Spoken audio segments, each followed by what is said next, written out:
welcome or welcome back to my channel. It's Charlotte, your friend, the usual. So today I'm bringing you a juice that is different from the ones that I normally bring. I'm not cooking today. I'm not talking about floppy celebrities. I'm just gonna talk about me. All right. If it's your first time coming, thank you. You're welcome. If you're a subscriber and you've been here, you've seen quite a lot of my videos, I appreciate you. Mwah, mwah. That's for you. And if you haven't subscribed, just select the subscribe button, then we grow this family together.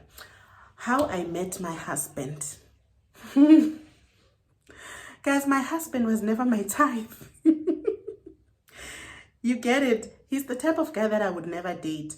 Like, if you were even to hook me up with him, let's say we went to a club and, you know, you do the hookup, Charlotte, stay with this guy. I wouldn't. He's not the type of guy that I would date, but he's the type of guy that I would marry, that I married. Fine, cool. Let's get to the story, guys, without wasting any further time. That was in the year 2016. I was doing my final year of studies. I studied at University of Johannesburg. So I was staying at a rest called Maristin that was in town, Johannesburg CBD. Now when I was staying there, that place was like a hotel. So they do have pools downstairs. They did have clubs. There were 2 clubs the time I was staying, but now not anymore. And the people would normally just go downstairs to chill by the pool. Some would buy drinks and chill by the garden. They used to have a very beautiful garden, right? So I just want to speak as fast as I possibly can because this is very long, but I'm gonna make it short, don't worry. Yeah, so we would chill down by the sunlight, sometimes put our feet in the pool. So my husband is an artist. So we actually met through his job. There was a time when I was downstairs with a friend and my husband was delivering a portrait to one of the dwellers, one of the students who were staying at the hotel where I was staying. So I bumped into him and he was holding what's this thing? A portrait. Right, he was delivering an artwork. So when I saw that, I'm like, brother, that is beautiful. And I noticed that he's speaking a familiar language, Chivenda. So you know, if you are Venda, you know that when you are in Gauteng and you hear someone speak Venda, you feel welcome. If your paparish mood even comes out, you understand. So I clicked with him and we had that mood. Okay, not that click, cut. So I found that he's speaking the language that I understand, and then I greeted him, hi, how much is this? Like, nyampapela man, you know, how much is this and all that? Okay, cool. And then I'm like, you look familiar. Have I seen you before? He's like, I don't know. I went to my Facebook same time, and then I found that I had Mugai on Facebook. I'm like, this is you, right? He said, yes. And guys, to think about it, right? It kind of, things do happen for a reason. There was a time I inboxed him several times, asking him, hi, can you please draw me? Hi, can you please? He was just not into me. It's like, I was just a groupie. He didn't take me serious. So when I actually opened the profile, I realized that we haven't spoken. I've been the one nagging him all the time. Hi, but he was just not into me. So I'm sure he saw me as one of those customers. Okay, cool. And he left. So we didn't even exchange numbers. I told him that I want to be drawn one day and I will pay. Then he left. You understand? So he was not there for me. That was not my time. He left. So at home, when he gets home, he texts me on Facebook. He's like, hi. I'm like, hi. He's like, how was your day? I'm good. It was well. Okay, cool. So mind you, when he came, he didn't come. So I didn't look at him in that aspect to say, can we date? You understand? We met at the time when my life was so busy. Like, girl. I was busy. I don't want to lie. So Yeah, we started chatting on Facebook, and then we exchanged, no, we never exchanged numbers. I'm lying, right?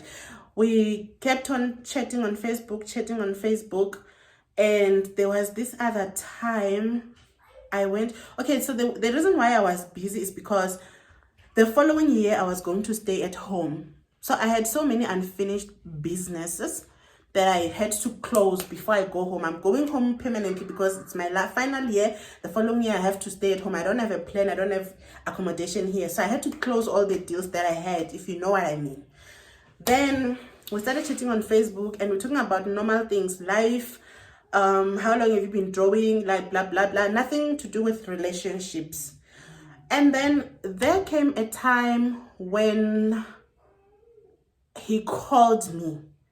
So I knew that I have this guy on Facebook that I'm talking to, and it's nothing to do with personal whatever relationships.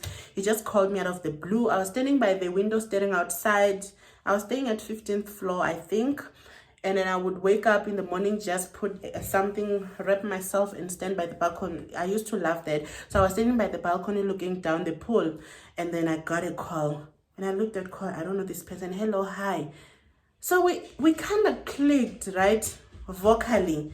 He told me it's me. I'm like, oh, it's you. Yes, I got your number on Facebook. Like, I don't remember posting my number on Facebook. I've never seen the number. Nobody has ever called me and said I got your number from Facebook. I'm like, which part of Facebook? Like, immediately when he said that, because I was such a private, I was like, I'm removing my numbers. Tell me how. Where you saw my numbers, he told me, then I went to remove my number. But that conversation was okay, because I told him that I'm preparing for church. And it's like, oh, I also love church.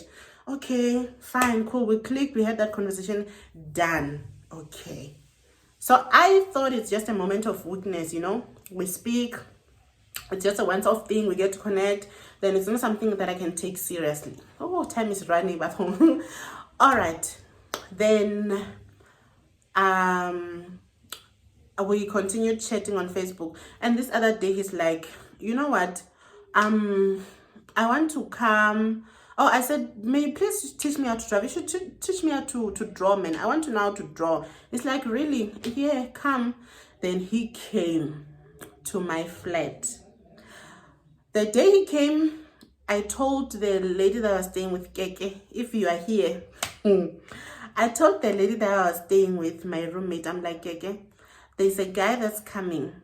So let's clean around. We did spring cleaning around the flat. And then we're like, hey, we'll never know how things go. Maybe, potential, maybe. But we never spoke about the dating thing, and he never proposed any relationship to me. So it was just a matter of being prepared, when somebody's coming.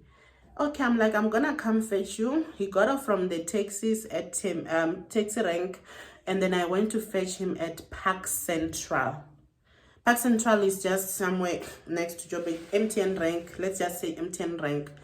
Then I was wearing my black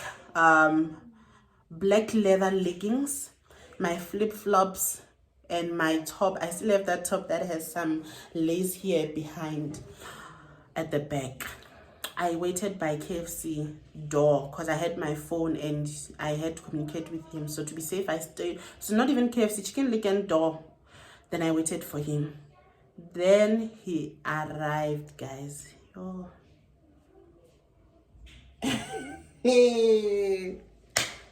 Hi. Mo guys arriving with his afro. He's wearing check pants. A red flag. He's wearing, oh God, a shirt. Long sleeve shirt. That comes till here. It's big. It's not a slim fit. Cut. That's not my type.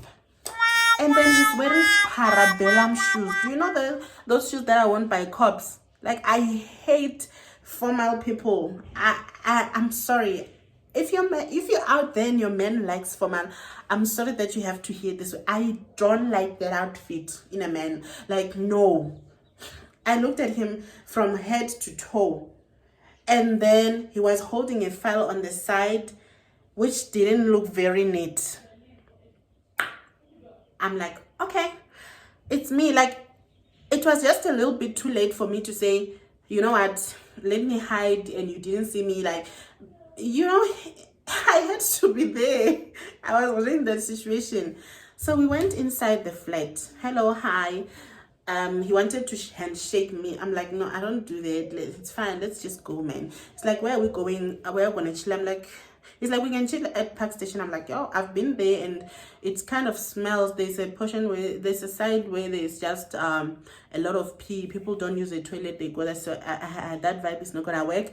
I'm like, why don't we rather go, my battery's low, why don't we rather go to my flat, not my flat but my flat, yeah, the yard at my flat, then we can sit by the garden. He's like, oh, that's cool, if you have a garden, that's cool. I'm like, yeah, you've been here, Moss. Okay, we went downstairs and then we bought 2 liters of Stony cold drink. We also bought straws. We couldn't get paper cups and I didn't want to go upstairs there to my flat. So immediately when I saw him, I'm like, this is not the type of guy that I'm gonna sign into my flat. No, it's not happening. So we resulted in just sitting outside and I told my roommate that, roomie, if you have any plans, Sissy, go ahead. I'm not bringing this guy here. I'm not bringing, like, even when I looked at him, I'm like, dude, I'm not bringing, I can't be seen with you. You are not my type. What are people gonna say, you know? So we just had to spend the day in the garden, because I think I'm just gonna do part 2 because my battery is very low and we are now experiencing load shedding. So I'm gonna upload this one, then I'll make part 2. So the last part of this is still on, we are sitting by the garden now. Remember, he came to teach me how to draw and he has that file with him, and yeah, I'm coming.